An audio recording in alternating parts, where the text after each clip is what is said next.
Welcome to the Slop Temple. We pray this video helps. In this video, I will show how to remove Honda Accord dashboard.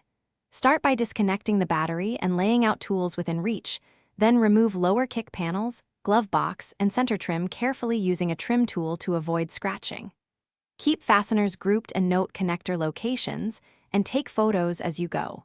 Be patient with clips and never force components. Gentle persuasion prevents broken tabs and costly repairs.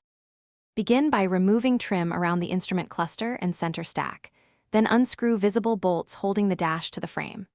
Gently lower the dash edge to reveal connectors and harnesses, then disconnect each plug by pressing its release tab.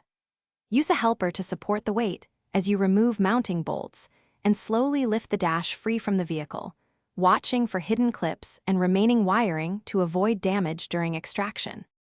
If this walkthrough is helping you, please subscribe and like so I can keep making useful tutorials. Quick recommendation: make meal prep easy with leak-proof containers that seal tightly and stack neatly in your toolbox or fridge between shifts under the hood. They are great for nuts, bolts, or lunch, and they save cleanup time. Check the description for the link and other deals, and now let's get back to the video.